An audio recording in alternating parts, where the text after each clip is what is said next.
Let's go. It's another nerdy night as my roundtable joins me in the TARDIS, currently flying near the end of time. I am your Time Lord, Sam, the Dr. Chen. With me tonight is our trusty, on again, off again, will they, won't they companion, Brandt. Bow ties are cool. Ranch. How's it going, Brandt? It's great. My bow ties are being steamed right now for optimal bow tie-ness. I feel like you should be wearing a shirt that has the bow tie. I should have. Is Ben in the show? Damn it, Ben, go to bed. No, I'm logged on as Ben right now. I need to change that. Never mind.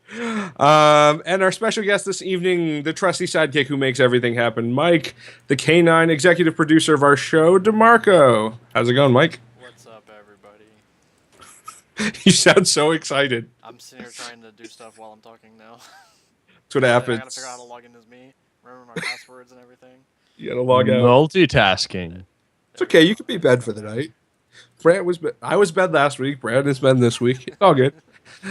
All right. So tonight we have a great show planned. But before we get into our first topic, let's go over our favorite part of the show: active quest lines. This is where we talk about what nerdy things we've been doing with our lives. Hopefully, maybe. I don't know if those are the same thing. So let's start with our guest, Mike, who normally sits in my left ear, but I hear him in full stereo. Mike, what have you been up to? I had an adventure today, and I finally got a PS4, Yes. and I am beyond excited. Beyond. So I was able to buy one today off of somebody. So it's a used PS4, but for $250, I got a PS4, two DualShock 4s, Call of Duty Advanced Warfare, Ghosts, Mortal Kombat X, and the Borderlands Handsome Collection, and a That's couple of pretty digital good deal. games and stuff too. It's great. So I got lucky, and I'm very excited. Yeah. This sounds like when I bought my slim PS3 from GameStop. I had the original PS3 and I couldn't get it to work anymore because it yelled light of death. So I did the trick where you do the heat gun on the GPU, and I could get it to work for exactly 30 minutes before it crashed. So I fixed it, took it to GameStop. They tested it for 10 minutes. It worked fine, and I got like $300. That's funny. It was great. You're not a good person. What a jerk. I scored a PS3 a couple years after it came out for $250 off of eBay. So I understand how you're feeling right now. Nice. Yes. All right, Brandt, or should I say, the white Ben Riddick. What have you been up to since we last saw you a week ago? Well, so here's the deal, folks. I enjoy the occasional graphic novel. Sorry. I don't like these pejorative terms. Hey, that is the name of the show. It's okay. And I hosted a show called Minor League Geeks for a while, so I prefer that term, geek. And so Maybe Major Leagues. oh, you know what? When we meet next month, hellfire will rain down upon It's you. okay. We'll have a reading contest. We'll see who reads faster. It's true. You have glasses. You'll beat me. That automatically adds 10 points to your dexterity. But anyway, so I bought all the Scott Pilgrim colored editions. They re-released them fully colored and stuff like that. And I bought them in physical form, but I wanted to go and buy them digitally. I was considering it, and I wanted to see what the price of the digital Kindle versions of these books were. And I noticed that they were $9.99, but underneath it said I only had to pay $2.99 because of this Kindle Matchbook program.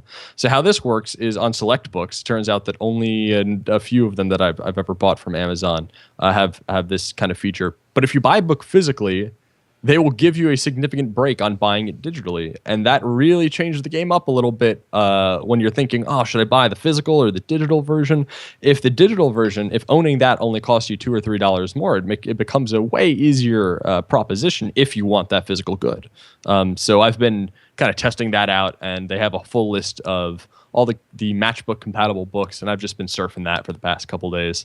Yeah, is that the same program that they have for audiobooks, or is that different? Think it's similar-ish. It's all Amazon. It's all good. It's interesting because Amazon, so I have two Echoes in my house, and they sent me an email once and said there's now a feature where if you own both the Kindle book and the audiobook through Amazon, that whatever place you stop reading on your phone or on your Kindle, you can actually get Alexa to pick up where it is in the audiobook. Oh, that's great. Which is kind of weird. I don't know how many people. I feel like most people shy to one side or the other when it comes to audiobooks versus physical books, but I'm sure that minor in between really loves that. Same thing with me and my vinyl collection. Yeah. Digital downloads, please. It's all about it. Yes, that is all I have to say about Kindle Matchbook. I didn't know it existed, so if you like to buy things, you should check it out. It's really cool. If you want to get more money, exactly, do our things.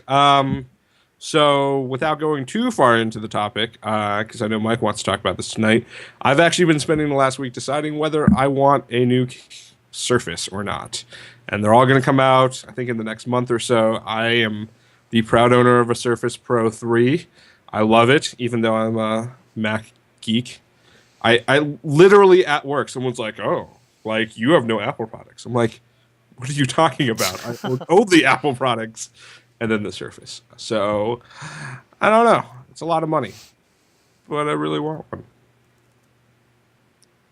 Yes. Yep. Yep, about that. Yeah. Yep. We could discuss that a little later, maybe. Perhaps it's a topic. All right, and so like one last detour before we hit on tonight's full topics. So last week one of our topics was, does performance matter? And we were talking about video game voice actors and kind of the fact that they're going through an ongoing contract negotiation. I think they still haven't come to a conclusion. They've been without a signed contract for a while now. But essentially what happened was there was a vote that kind of ended the night after we did the show last week. And basically 96% of the voice actors union agreed that they would be okay going on strike should a strike be called for. So no one's striking yet, but it looks like they could.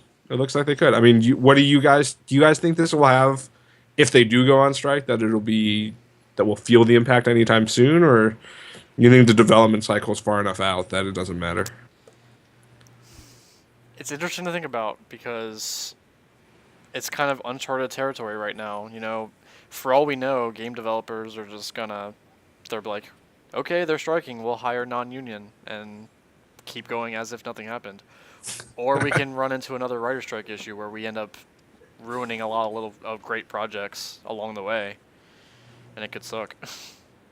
Yeah, I'm afraid of that. But I hope that if this does happen, that one of the offshoots, one of the eventualities, is that a game product that is currently in development completely changes itself to be like this noir, like a silent, they go like a silent route, where you just see like the subtitles and the characters' faces move or something like that. And then we have this really super cool game that wouldn't have existed had that not happened. I kind of feel like they could just create DLC. Like they've got the people who cross the picket lines talking, and then like for $2 more you could get the real voice actors. They're off strike. Maybe I hope this doesn't impact the next Zelda, because Link's voice is really a big part of his personality, and if the writers were to strike, I don't know what would happen. Hey, every next Zelda game is the game where Link's finally gonna talk and have voice. What if he has like a really bad voice that he's like it's like squeaky? It's like, hey guys. Turns out Link's really just Mickey Mouse. Could it be worse than Navi and like Midna? And I mean, we'll see. I don't know. We'll see if it happens. Maybe he can only speak in ocarina tones. Great. It'll be great. Excellent. All right. Well, enough banter. Let's move into this first topic. So, Brandt, That's funny. You're on deck. So we talked about this a little bit. Why don't you intro your topic? Sure. So I wanted to talk about there are plenty of people that I know that do not play video games, but would like the stories in the game. And now, because of the whole entire Let's Play movement, it's possible to send somebody a link, and if they want to go down the multi-hour rabbit hole of watching it, they can. But I was starting to think there are certain games that I think could have really great novelizations made out of them. So these people who don't play the games but might want to, to experience the stories can do that through another medium. And I brought it up I brought this game up last week, and I'll bring it up again this week. Imagine giving somebody a copy of like The Last of Us or the Telltale's Walking Dead. I know Telltale's Walking Dead, you have the choices, and that kind of factors into the game. But if you picked one timeline as canon, giving that to somebody as a novelization would have a similar impact. Why don't we just have a choose your own adventure version? Or choose your own. Oh yeah, that would be amazing.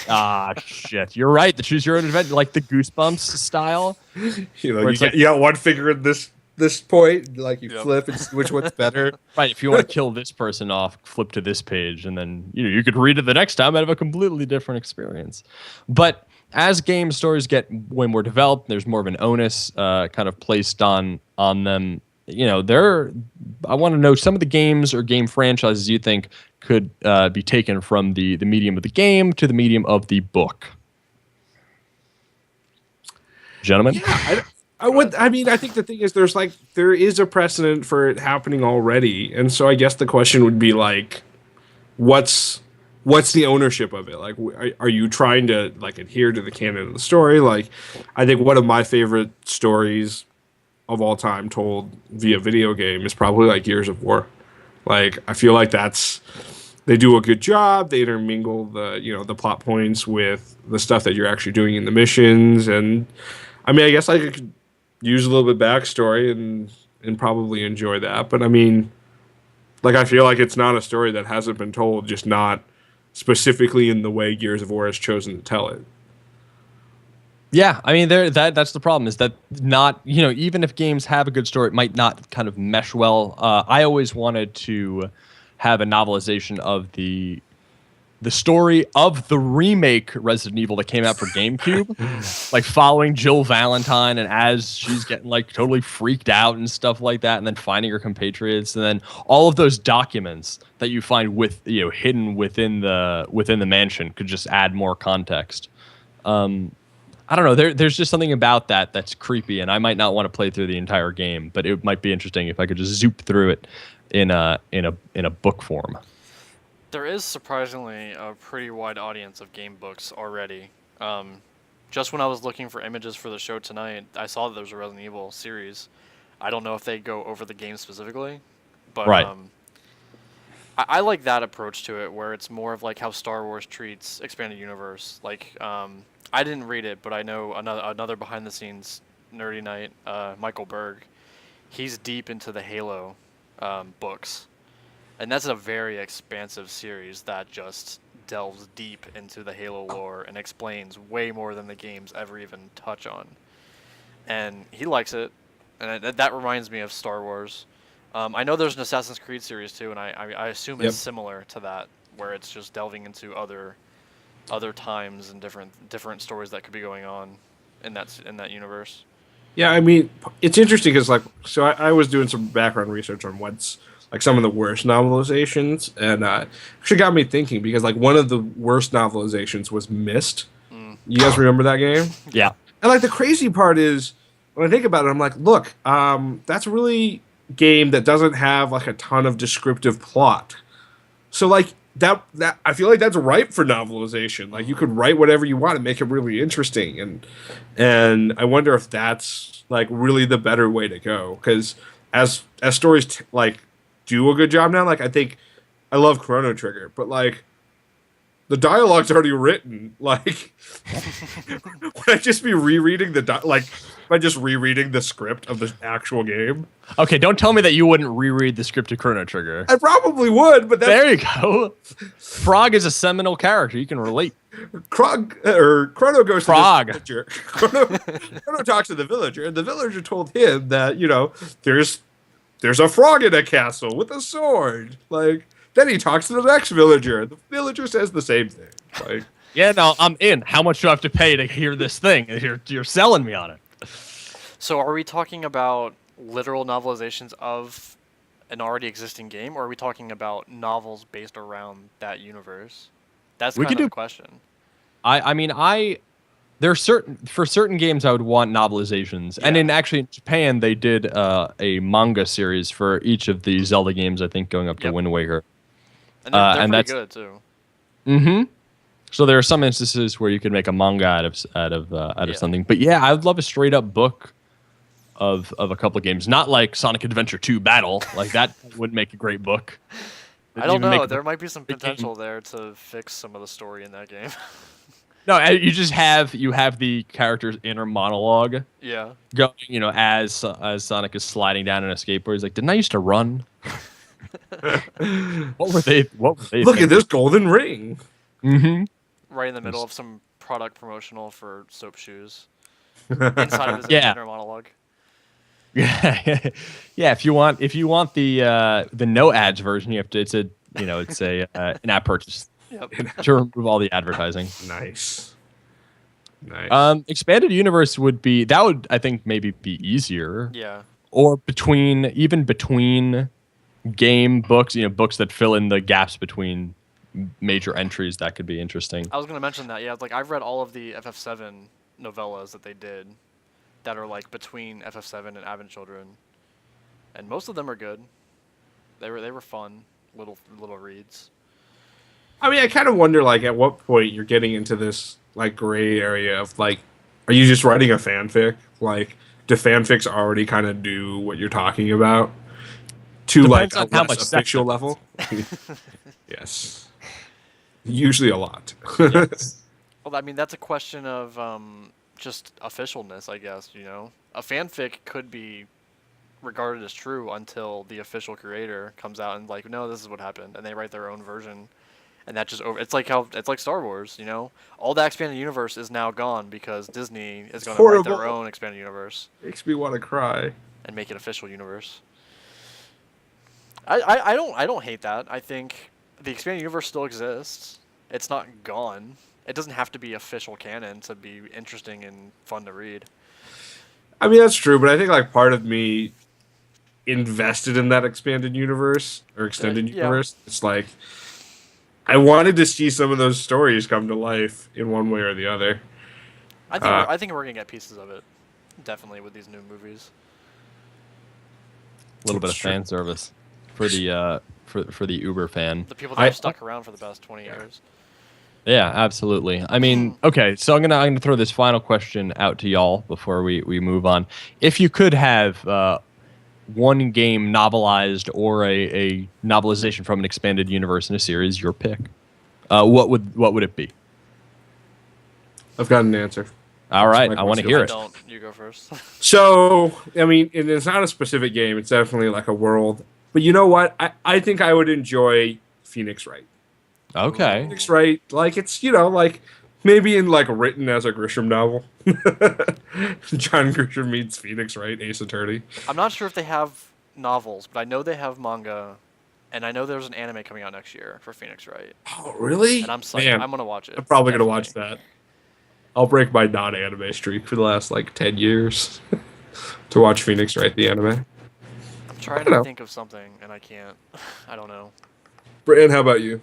Sure. I'm going to take it back to Resident Evil. I would love to read a book set as like a diary of one of the inventors of the T-virus, like going back to where like the founding of Umbrella happened and where the two guys met and stuff like that. There's just so much fertile ground there because the first game just throws you into this mansion, like this whatever, you've wandered into hell in a survival horror and you'll die and bad shit's gonna happen to you. It's like the entry. Could you imagine if you had like a video game where like half the video game was reading? Like, here, we can't give you backstory, so please read this like 2 chapters. And then sounds like a JRPG, am I right? Final Fantasy 13. 13? Yes. 13. Okay, that's fair. That game gives you none of the context of what's happening in that story, and if you go and read this novel that's inside the menus of the game, it'll explain everything. Doesn't make it more interesting, because it's not really that interesting. It's not one of the best stories of Final Fantasy ever, but it's there, and you have to read it for it to make sense. Interesting. I mean, that kind of like to me throws back to. Did any of you play Saga Frontier? No. No. So it was like one of those like weird there's a ton of different characters who all have their own little like plot lines, and they sort of intermingle. Like, I feel like anything, and this is a lot being like a Game of Thrones fan who's never read the books, but I feel like anything when there's a ton of characters and it's really hard to follow, like if you get a good book version of it, like it's probably simpler to follow, simpler to understand. So, cool. So I've got one. One of my favorite games. I'm pretty sure I've brought it up on the show before, but one of my favorite games that's kind of lesser known is Brave Fencer Musashi. Oh yes, on the I love that PS1. game. And there was a sequel, but it wasn't that good, and it wasn't really a direct sequel. I would love to have some media, and a book would be fine. I'd be totally happy with a book if it just expanded that story of that game and just let me re-experience it some way, because I adore that game so much. That is a great game. I love that game. You'll be interesting. I was thinking about this since you said Brave Fencer Musashi. Like, wouldn't it be interesting if they did like a Dynasty Warriors novelization and it was just like a history book? Like, here's the history of China. Dynasty Warriors is based on a book. Legend of the Three Kingdoms? Yeah, Romance. Yeah. Yeah. It's a very long, dry book. I've read like 3 of the 4.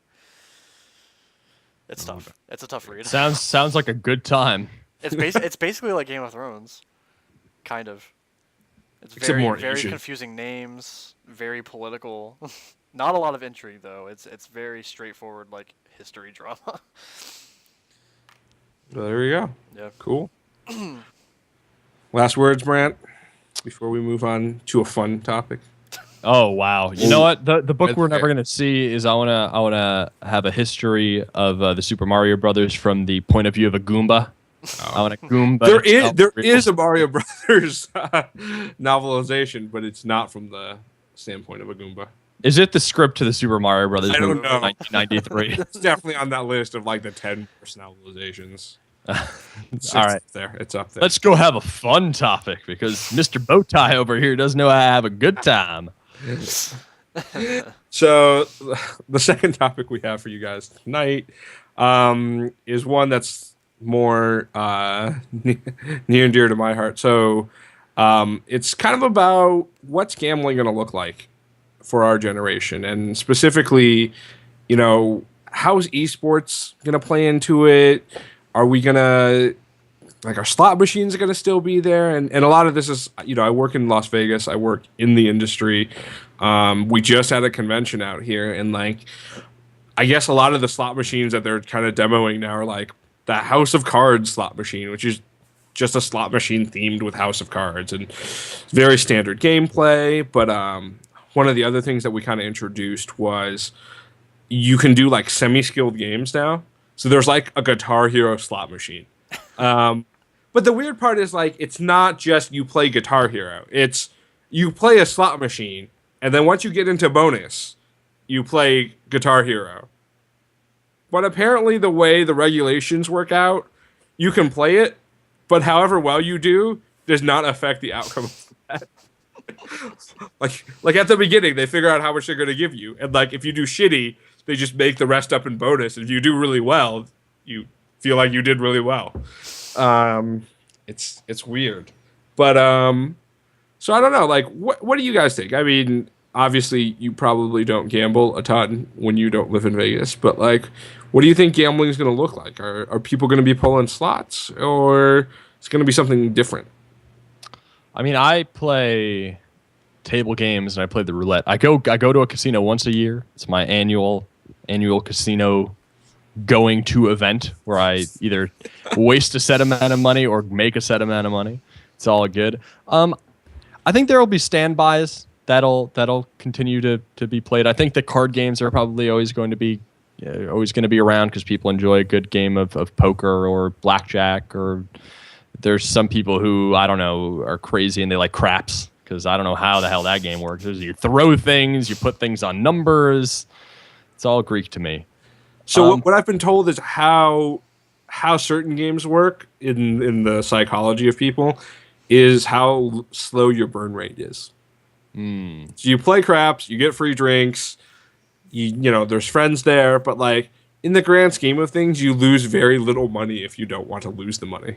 Right. I also like the roulette. which is an easy way to lose a lot of money really quickly. You get to play a lot of bets. That's great. Yeah, that's how it works. No, I've done very well in the roulette. A game where I have no skills. It's all about physics. A class I didn't take twice. Avoided it two times in my life. But going back to what you said, it's very interesting. Esports. Is there any esports gambling regulation, or is it still the Wild West? So it's interesting because, like, I think it's probably a little bit of the Wild West. I think probably sports books aren't taking the action yet because it's too hard to like handicap and to see how many people are taking the other side of the bet. But I don't know. Like, so my entire thing with esports betting, because I think they probably do exist to some level, is it too easy to cheat? Because like, let me put it another way. When you look at regular sports betting, right, there's just not necessarily enough money on the table to like really want you to rig it. Obviously, like boxing is a prime example of fights possibly getting fixed, but like you can't fix the outcome of a football game that easily. Like, what do you like? Pay the kicker to not kick in point afters? Like, there's a documentary called The Longest Yard I'd like you to watch, and it talks all about this. I think you'll learn a little bit something. But I mean, I feel like the problem with esports is that it is because esports doesn't pay enough already. Like it would just be rampant for people to like bet on the other side with their friends and then just like take a dive. I think it's way too easy to do that. I mean, what do you guys think? Like, I would say that, except for you have things like the international and stuff where it's like the team is going to get $1 million each if they win. So it's like it's a lot of money. There's a lot of money going around right now in like League of Legends and Dota and stuff, and it's insane how much and how popular those games are. I mean, would you guys bet on that? Like, I wouldn't because I have no following and I don't understand the games. Yeah, I'm all right. I'm gonna stick to my gambling on physics. Yeah. My gambling on physics. No, I had an interesting idea for a slot machine, and I think this would do really well. The Netflix slot machine. Literally, right. just you play slots and you watch Netflix. I'm in. I think that's great. I feel like people would love it. You know, And the more that you bet, the better the catalog gets. So if you want to watch something really great, you have to plunk down an extra few bucks. Yeah, someone was talking to me about, I guess there was an Onion article where they were like, Netflix introduces the browse-only account. You would pay and all you could do is browse the account. They're raising their rate by $1 from and $8 to $8.99 to $9.99. I'm just saying. I'm making a conversation here. Yes. It's 12 less dollars to gamble with. Am I right? Well, no, because you could just cancel your subscription and play on the Netflix machine here. It's good. Netflix It's a and solid decision. No, I mean, I don't know if I'm going to be affected by it. A, because someone else pays for a Netflix subscription, and also I'm on the higher tier anyway. After I gamble psychologically, then anytime, like the next thing that I do where I pay money and I get the right service and change back, I feel like I won.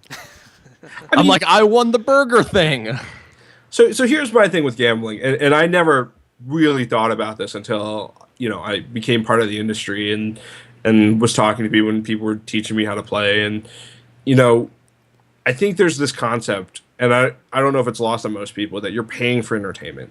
Oh, like sure. You're paying for some level of drinks, but you're also paying for entertainment. And I think if the majority of America believed that gambling was a form of paid entertainment, like, I would be rich because my company would do much better.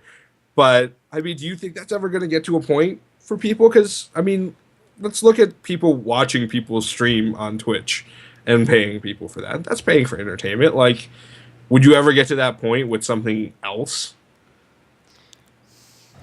Well, as far as where gambling is going to go or esports and stuff, I feel like we're already starting to see that with things like fantasy football. That could definitely is going to keep growing, I think, and it's a more interactive version of like gambling. And that could easily stretch over into what we were talking about before with like esports. Instead of like betting on a match specifically, you pick up players and you gather how well they're doing in order to play against people for money. That's interesting. I hadn't thought about that. That's genius. Have either of you been following the lawsuits that are coming out right now? Oh, yes. No. Because of the insider trading stuff and also, yeah. Yeah, so for Explain Mike's it to me. benefit and everyone else, essentially what the two big players in the market are FanDuel and DraftKings. And apparently what people were doing was like people from DraftKings would pull all of the data they have on how people are betting on their system and use it to inform bets on FanDuel. And I think probably vice versa. And I guess they were having like a fair amount of success because if you look at some of these, especially considering the randomness of football, it was gambling. Yeah. Like it really was gambling. You know, you make a couple of picks, you can probably get someone to give you an educated like guess, but it was just luck. It was luck on whether you won. But it's interesting that I guess it wasn't that much luck if they were able to use the data to inform success. That being said, we should all quit this podcast and build an algorithm to do it externally and make a boatload of cash before the government regulates it. Yep. Sure. That's great. I mean, it's interesting how much money they're plunking into something like that. Yeah. But I think it's gonna get regulated soon. Yeah, I'm sure it will. But that is the direction I see things going as far as like I mean we'll still have slots and we'll have card games and things like that, but I feel like the bulk of gambling is going to end up being things like fantasy football because it engages more people, I think, and it engages an audience that I don't think normally is into sports even. Like I know you you are into sports, but typically people like us aren't. You know, we stick with our games and our comic books and our movies, and then leave sports alone. Fair. It's fair. I think the only reason I got into the only reason I got into pro football was for fantasy, and the only reason I got into fantasy was like it was almost like a universal male topic to talk about. Right. Like if you're at a party and there's just generic male in the corner, like he knows something about football. You just talk to him about football.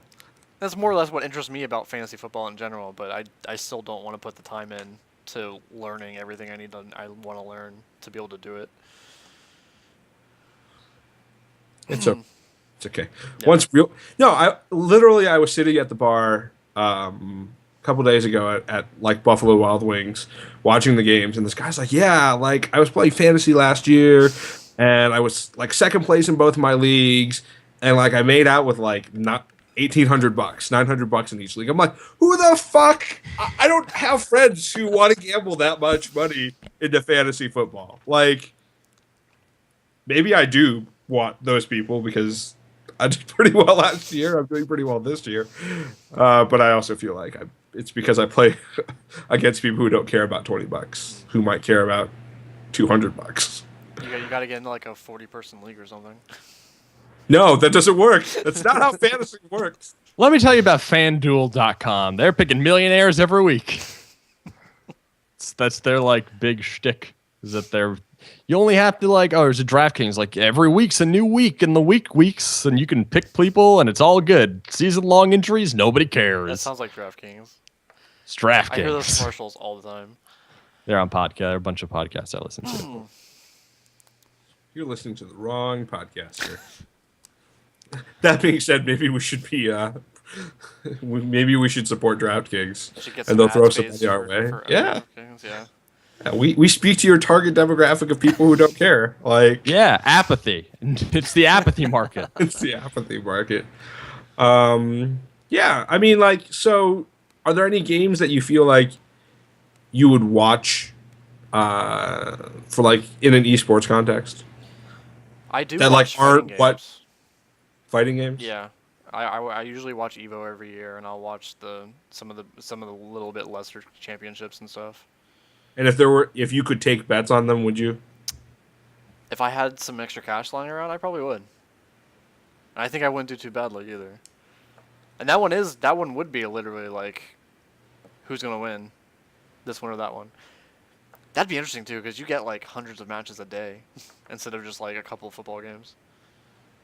That's true. That's true. I wonder if you could do it where like you capped it. So like you could only really make money based on the volume and not just like I'm Right. throwing 1,000 people.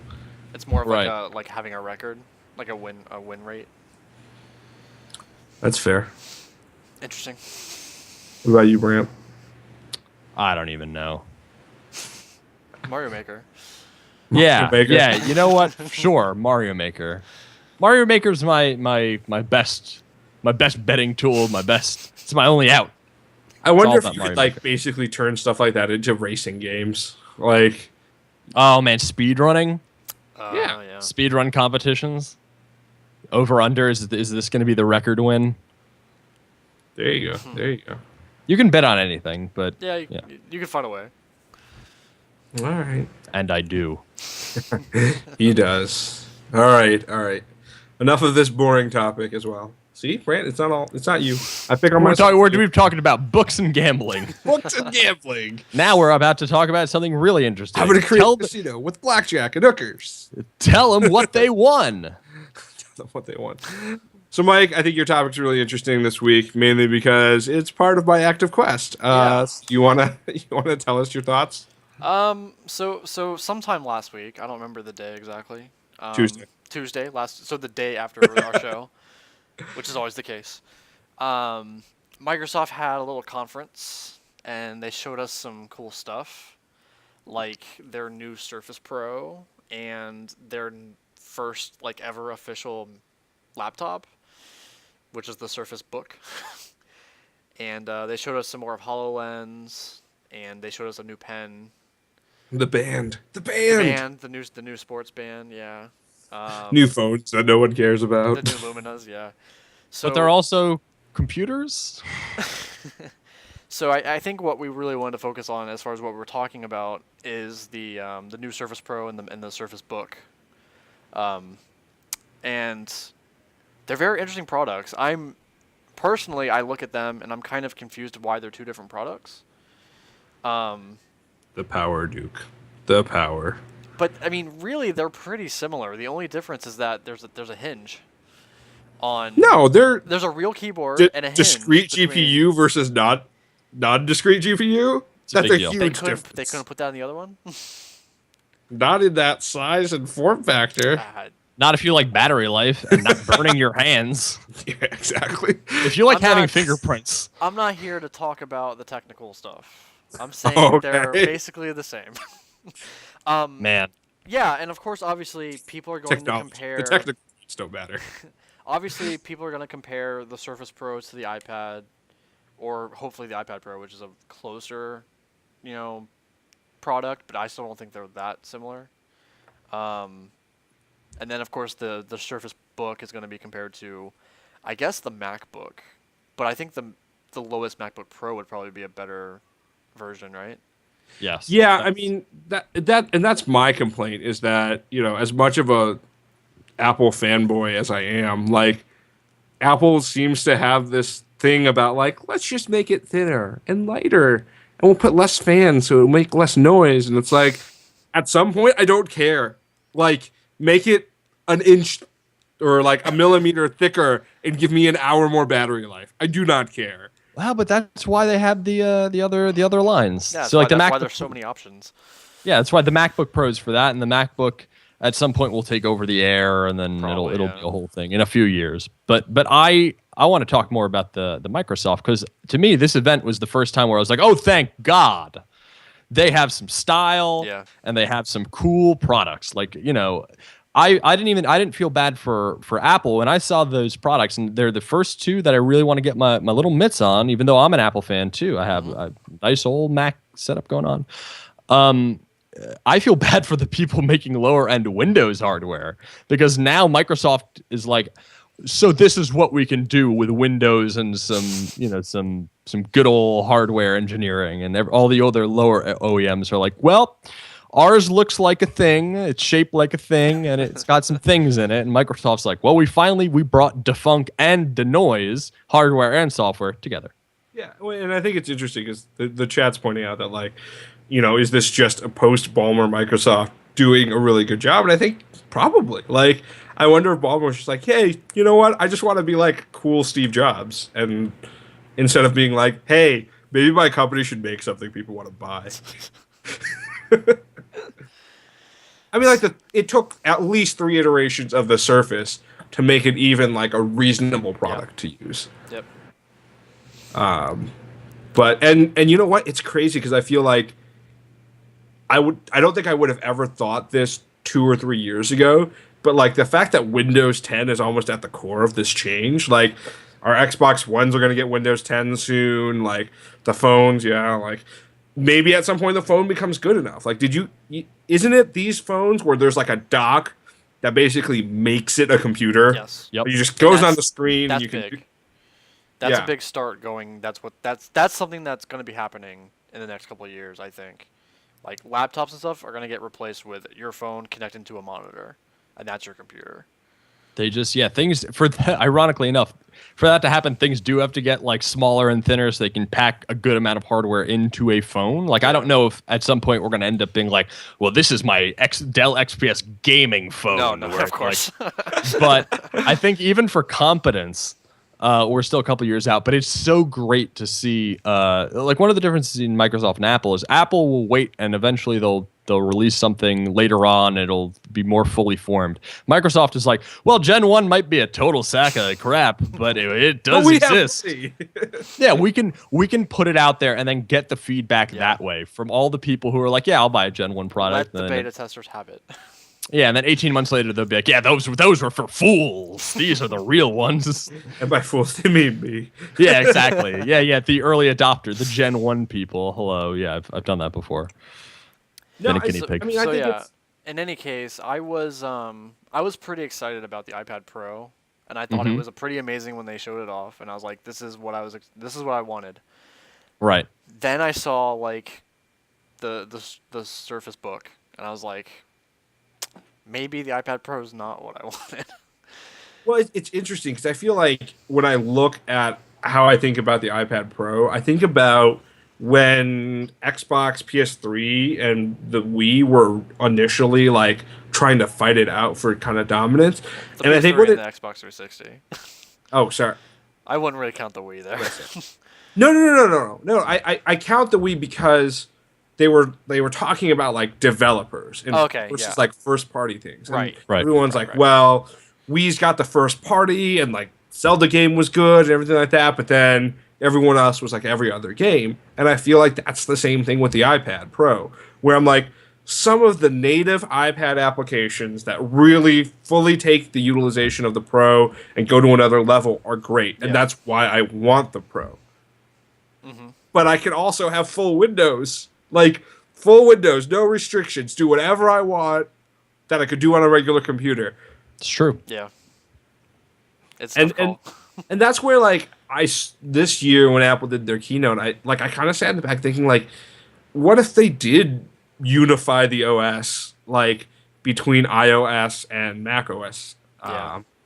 Like, that would have been cool. Like, I was saying it during me and like Ben and stuff were live tweeting during the Apple event, and I was like, I was tweeting out there, I was like, come on, at the end of this like presentation, just say it runs on OS X. Yeah. If the iPad Pro ran on OS X, done deal, I would get it.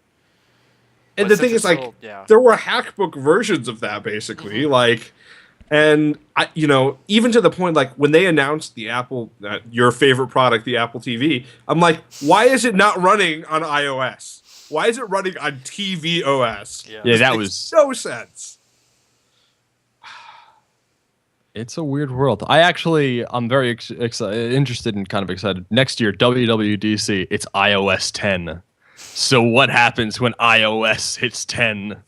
OS X and iOS X and yeah. WatchOS So it's 3 and iOS 10 is just this weird amalgam of like touch controls and Johnny Ive hardware and things getting really, really weird. I like the idea of the Surface Book. Yeah. Because you can do the two. It is a toaster fridge. It is a computer that you unhook it from the base, and it's a tablet. And the only thing that's in the base itself, interestingly enough, is a battery and a discrete GPU. So everything You else pay is enough. right is all in the screen. But for a 1.0 product, I'm gonna definitely get my hands on one like in a store. I'm not gonna purchase one, but I have to poke that hinge, like their scrunchy hingy thing where it all hooks together and they're like seamless integration. I certainly want to see one of those up front. Well, I think the interesting part about that is I had a convertible laptop for a while. It was like an Asus where like you could flip the screen, and like that hinge broke so quickly, and I had to get it repaired twice. But like I'm thinking about good things from this because it's just data connection. Like there's not. I mean, the hinge does move, but there's not a ton of like interlocking movable parts. Like you literally, if you want it backwards, you literally pick it up, turn the screen around, put it back down. Yeah. So it's great. I kind of wish it had a kickstand. Yeah. I'm sure you could get a cover or something that'll do it. Yeah, I mean, it makes sense. Yeah. If you pay enough money, you can get anything. I think it's actually really interesting that they're, and I think only people like me would care about this. The dock that they're using for the Surface Pro, or Surface Book, and Surface Pro is now going to be the same. It literally just plugs into the side port, and it's now backwards compatible with all of their products. Yeah. Which is great, except for people like me who spent $100 on a dock that they're not going to be able to use if they buy a Surface Book. Sad face. Yeah, I don't know. I feel like Apple really needs to step up their game now. Like their hardware is cool and fast and great, but that's about it. I think that's the best part of this. Is like, granted, Microsoft's not going to come out and like compete head to head with Apple, but they're going to have Apple thinking about what they're doing now. Like in the post Steve Jobs world, which Apple's getting a lot of flack for kind of not being innovative and kind of going against what Steve Jobs wanted, which I think is nonsense. But now that Microsoft's kind of shaping up to kind of come after them, they're going to start doing some interesting things, I hope. And Microsoft woke up. Exactly. Yeah.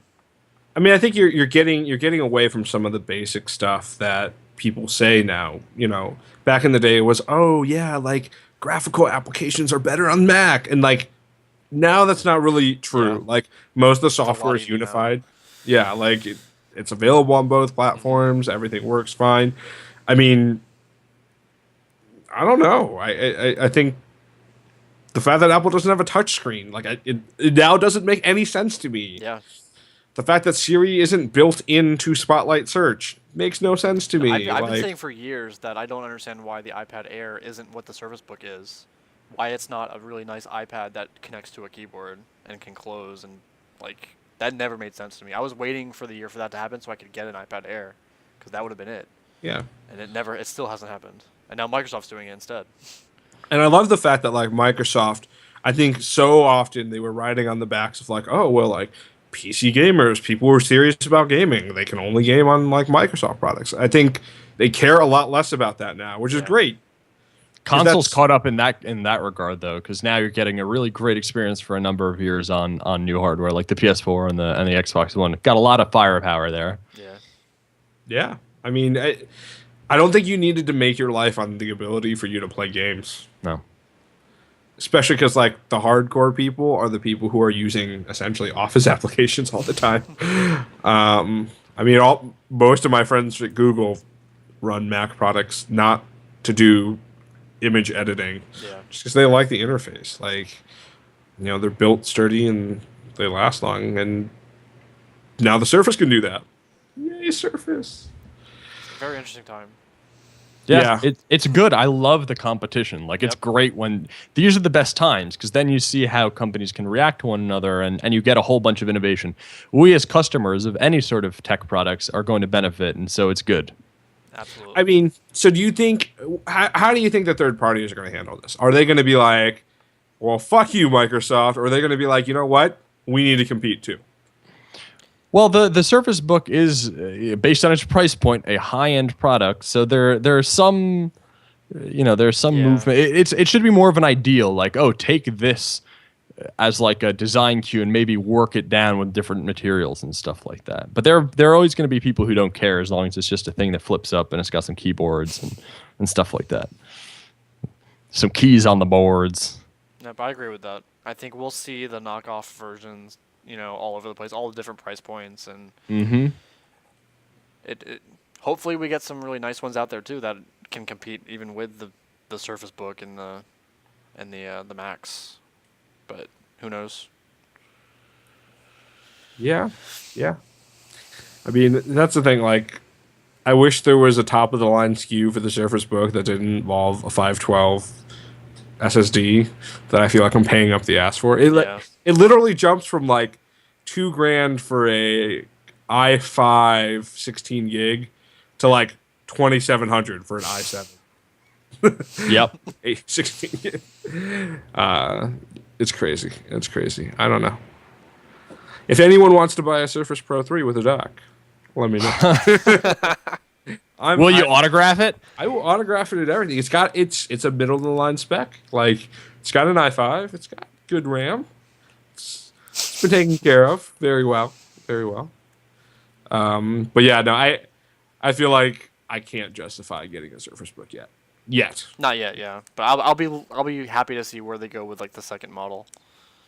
The interesting is that's not even what I'm worried about. I just like until Microsoft can like actively compete with Apple in marketing and sales. Yeah, like their prices drop pretty fast. That's true.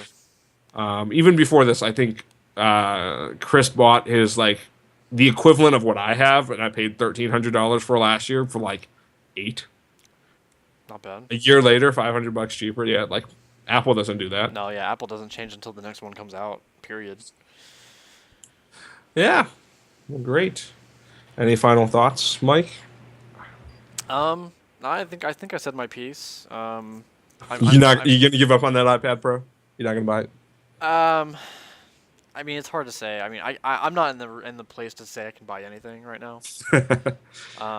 But I'll be happy to see what the software ends up doing for both of them. I want to see what the iPad Pro is going to be able to do once it comes out, when people start supporting it. And I want to see what the Surface Book can do and the Surface Pro 4, like with these apps that we use all the time. I want to see how Premiere runs and Photoshop runs on both of them and compare and contrast from there, really, to see what's best for what my workflow is. Yeah, on the Surface Pro 3, not enough. Yeah, not enough power. But yeah, also if anyone's interested in buying a gold 128 gigabyte iPad Air 2, I also have one for sale. So my iPad Pro. I really got it for power because I had like the original Retina before they switched to Lightning. Right. Like it just can't run Lightroom the same way the new one can. Yeah, the iPad Air 2 is a beast, and that's why the iPad Pro is like, well, let's just see what's going on. If the iPhones are as powerful as a MacBook, what in the name of all that is holy is the iPad Pro as powerful as? I want those Geekbench scores and I want them now. There you go. You know what? It'd be really interesting if like Geekbench came out with some controversy, or like some products came out with some controversy, like Volkswagen for Geekbench. Like when we detect Geekbench is going, we turn off all these ancillary things and perform so much better. Yeah, all these cycles. Yes. What's the next gate that's going to happen? Who's going to have to resign? That's great. That's great. Good times. Good times. Well, I think that's it for tonight. So thanks everyone for joining us tonight, including the chat. Remember, you can find us all over the internet. Brandt, where can people find you online? What you should do is you should, after we're done speaking, you should give yourself 5 minutes to kind of let it all rain and wash over you, all the great facts that we've laid on you. And you should open up your Twitter client of choice, and you type in @BRANJ, and then you hit enter, and then you hit the follow button so that you can see all the machinations of from my brains when I'm not on this show. That's what you should do. Mike, how about you? Where are you online? I am all over the friggin' place. The easiest way to find me is probably on Twitter. I am at Mike V, MAIKV. It's an awful name, and I'm trying to change it, but Twitter does not make it easy. And that's about it. I'm here every week, behind the scenes, where you can't see me, but I'm usually in the chat, hanging out too. Well, great. Yep. great having you in person and in stereo. Yes, absolutely. And you can follow me on Twitter at DJ Fluffkins, where I talk about things and stuff. If you want to learn about social media marketing or about how the Gators are doing, kids, don't do drugs. Don't do drugs. You're going to ruin the season. Other reasons to not do drugs, too. And you can follow anything else Nerdy Nights related at nerdy_nights and on our website, www.nkrn.org. Next week, Ben Riddick returns from his European vacation. Be sure to tune in and listen to the Half Asleep Ben talk about why flying first class is great. I hate him. Yeah. I've been first class like almost never. Definitely not flying abroad. And remember, Nerdy Nights Radio is live on Twitch every Monday evening at 7:30 p.m. Pacific time. You can be part of the show by participating in the chat. You can find the show in split videos on YouTube at the Nerdy Nights channel and on iTunes. And one more plug for Extra Life that we haven't talked about today. So, Brandt, you're definitely going to make it now? Oh, I'm there. Yeah, I got the ticket. I'm all there. It's there. I'm soon to be there. We are hosting an event raising money for children's charity called Extra Life on November 6th through the 7th-ish, where we're going to be doing a 24-hour stream. You'll be able to catch us on the Twitch that we have now. We'll probably also have other people online, other Nerdy Nights online. It's going to be awesome. We're programming a whole 24-hour TV channel, basically. It's great. It's going to be bonkers. It's going to be awesome. And if you do happen to be in the San Francisco area and can make it out to D20 Games out in Alameda, we will be there in person, playing games, giving away Hunter Pence gnomes. Yes. Right. Not playing Order 18 whatever crap. 1886. Maybe we'll get some D&D action. That's the plan. Isn't someone speedrun racing Mario? Not Mario, Mega Man? Yes, me and James Capelli are. We will be speedrunning Mega Man X2, I think, this year. We did X1 last year. Maybe we should let the viewers place bets. Yeah, why not? That's great for charity. Everybody wins. I'm not good at that game. By bets, we mean like bragging rights. You just have to give us money. Yeah, don't. Well, they're donating. It's not like it's going to your like Surface Book Fund. That's what. As far as they know. All right. Thanks again, everyone. It's been an excellent night, and I officially dubbed the Nerdy Nights of the Round. Go out and defend the realm of the Nerdy Nights, and until next week, remember, it's dangerous to go alone.